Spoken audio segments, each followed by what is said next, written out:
హరి ఓం.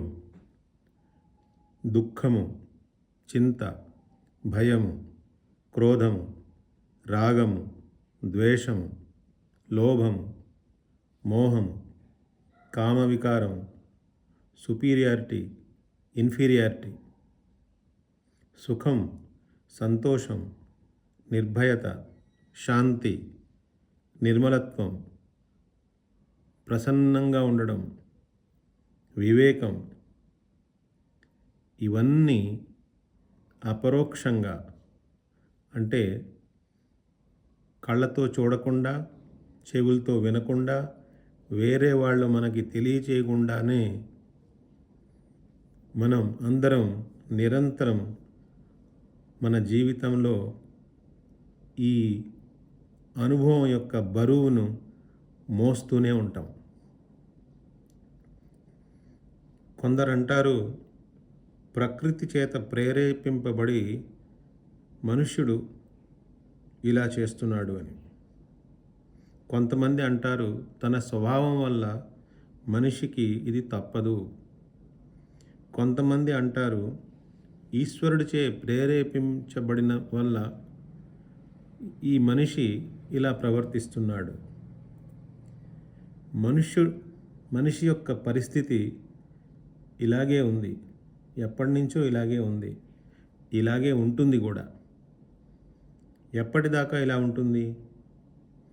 ఎప్పటి వరకు అయితే ఈ అనుభవంలో వస్తున్న బాహ్య లేదా అంతర్ప్రపంచాల యొక్క అధిష్టానము అంటే ఆధారము, అలాగే దీన్ని ప్రకాశించే చైతన్యము అంటే దేనివల్ల అయితే ఈ అనుభవాలన్నీ కలుగుతున్నాయో, ఎవరి ప్రకాశంలో ఈ అనుభవాలన్నీ తెలుస్తున్నాయో ఆ చైతన్యతత్వము ఏ అధిష్టానంలో అంటే ఏ బ్రహ్మస్వరూపంలో, బ్రహ్మతత్వంలో ఈ యావత్ జగత్తు కనిపిస్తోందో, ఈ ఆత్మతత్వం, ఆ బ్రహ్మతత్వం, ఈ రెండింటి యొక్క ఐక్యము అంటే ఇవి రెండూ ఒకటే అని ఎప్పటి వరకు అయితే తెలుసుకోడో, మధ్యలో ఈ ప్రపంచం గోల, మానసిక వేదనలు ఇవన్నీ ఎప్పటికీ పోవు, ఇలాగే ఉంటాయి.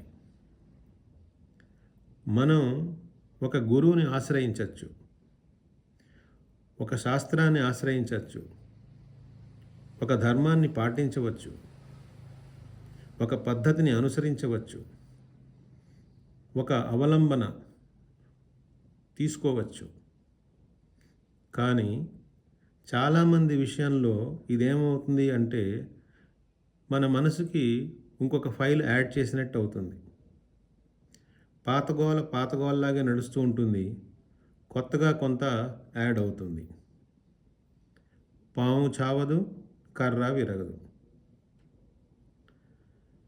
ప్రపంచంతో సంబంధం పెట్టుకున్న మనసులో ఈ సమస్యలన్నీ పోవడం కోసం సాధన అనే పేరుతో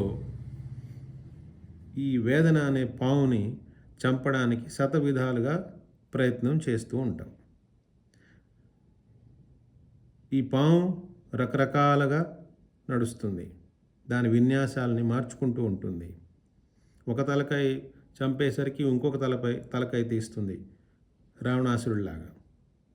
ఈ సాధనకి ఇంకా అంతే ఉండదు. జీవితం మామూలుగానే నడుస్తూ ఉంటుంది. మరెలా? రహస్యం ఏంటంటే, జడ వస్తువులు అంటే మనకి ఇంద్రియాలతో కనిపించే వస్తువులు, ఈ జడ వస్తువు అనేది శక్తి యొక్క రూపమే. శక్తి ఒక నిర్దిష్టమైన కంపన స్థితిలో ఉన్నప్పుడు అది ఇంద్రియ గోచరం అవుతుంది. అదే మూలశక్తి వేరొక కంపన స్థితిలో ఉన్నప్పుడు శబ్ద రూపములో మనోవికారాలుగా దుఃఖము, చింత, భయము, క్రోధము, సుఖము, సంతోషము, నిర్భయత, శాంతి ఇలాంటి అనుభవాలని కలగజేస్తుంది. ఎప్పటి వరకు అయితే కనిపిస్తున్న ప్రపంచంతో రాగద్వేషం ఉంటుందో ఈ అనుభవాలు మనకి అవుతూనే ఉంటాయి. కానీ ఈ అనుభవాలన్నింటినీ తెలుసుకునే సాక్షి చైతన్యం ఏదైతే మన అసలు స్వరూపమో అది ఏ మూలతత్వముతో ఏకాకారమై ఉన్నదో అది బ్రహ్మతత్వం. అది నిశ్శబ్దం, నిర్వికారం, నిష్ప్రపంచం, శాంతం, శివం, అద్వైతం. ఆ శక్తి చైతన్య స్వరూపము. కానీ అది కేవలం అంతర్చైతన్యం మాత్రమే కాదు. అంతర్చైతన్యం అంటే దేనివల్ల అయితే మనం మన లోపల జరుగుతున్న, మనసులో జరుగుతున్న వికారాలన్నీ తెలుసుకుంటున్నామో అది అంతర్చైతన్యం. దేనివల్ల అయితే మనం బాహ్య జగత్తులో ఉన్న వస్తువుల్ని, వ్యక్తుల్ని, పరిస్థితుల్ని, మార్పుల్ని గ్రహిస్తున్నామో అది బాహ్య చైతన్యం, బహిర్చేతనం. ఆత్మతత్వం ఇవి మాత్రమే కాదు, ఇవి రెండూ కాదు, ఇవి రెండింటికి అతీతంగా ఉన్నది. అది కేవలం చైతన్యం లేదా చైతన్య ఘనం లేదా ఒక సాధారణ చేతన అనడానికి కూడా కుదరదు. అది జడము కాదు, అది మనోవికారము కాదు. ఇది ఈ ఆత్మతత్వం ఇంద్రియాల ద్వారా తెలుసుకోలేము. మన వ్యావహారిక జీవితంలో ఇది ఇచ్చిపుచ్చుకునే వస్తువు కాదు. ఇది అగ్రాహ్యం, అంటే ఇంద్రియాల ద్వారా గ్రహించగలిగేది కాదు. అలక్షణం అంటే దీనికి ఎటువంటి లక్షణాలు లేవు. అచింత్యం, అచింత్యం అంటే మనసు ద్వారా దీన్ని తెలుసుకోలేము. అనిర్దేశ్యం అంటే వేలు చూపెట్టి లేదా దానిపై వేలు పెట్టి ఇదే అది అని నిర్దేశించలేము. ఏకాత్మ ప్రత్యాసారం మనకి అనుభవంలోకి వచ్చే ప్రతి దాని యొక్క సారవస్తు ఈ ఆత్మతత్వమే. నిష్ప్రపంచం, ఆ ఆత్మతత్వంలో 3 కాలాల్లోనూ ఎప్పుడూ అసలు ప్రపంచం అనేది లేనే లేదు. అది శాంతం, శివం అంటే మంగళమయమైనది. అద్వైతం అంటే అది తప్ప ఇంకొకటి ఏమీ లేనే లేదు, ఆ ఒక్క తత్వమే ఉన్నది.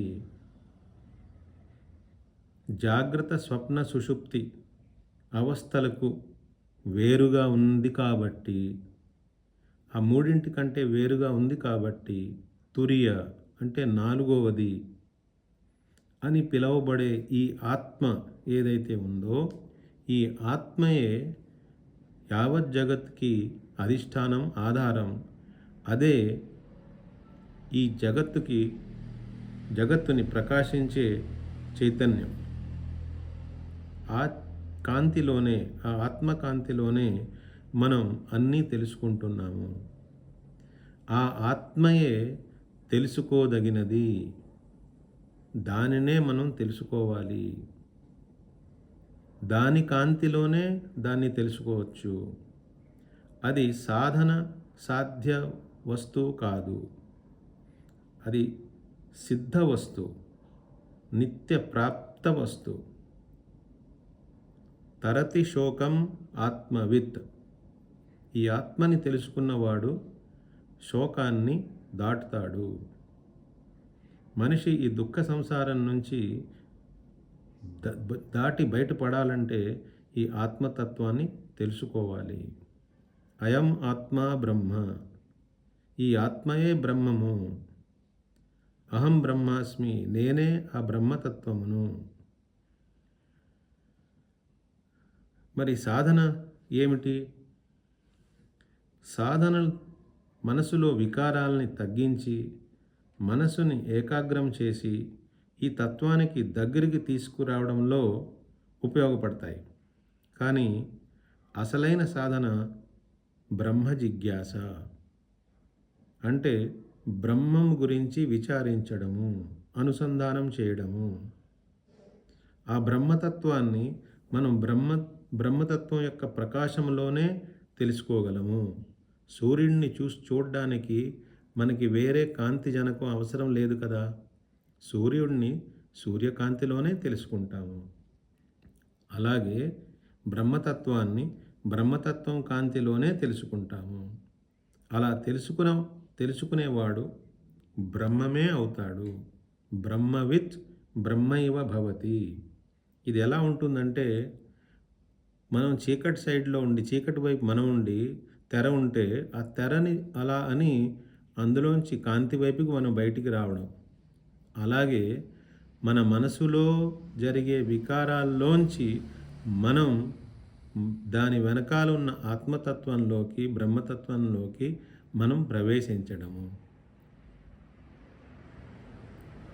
ఈ ఆత్మతత్వము నిత్యము, శుద్ధ వస్తువు. అది చైతన్య బుద్ధ స్వరూపము, ముక్త స్వరూపము, నిత్య సిద్ధ, నిత్య ప్రాప్త. ఈ బ్రహ్మతత్వంలో అప్రాప్తి అంటే నేను ఇంకా చేరుకోలేదు, నాకు ఇంకా తెలియలేదు, అది వేరు నేను వేరేమో, ఇలాంటి తప్పుడు ఆలోచనలన్నీ పోగొట్టడం కోసమే సాధన. బ్రహ్మతత్వాన్ని పొందడానికి కాదు. ఎందుకంటే మనం ఆ బ్రహ్మతత్వం అయి ఉన్నాము. స్వయమేవ తత్వం, స్వయమేవ బుద్ధం.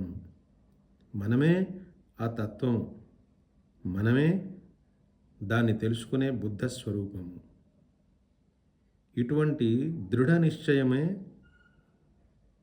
బ్రహ్మజ్ఞానము. ఇటువంటి దృఢ నిశ్చయం వల్లనే, ఆ దృఢమైనటువంటి బోధ వల్లనే మనం ముక్తిని పొందుతాము. హరి ఓం.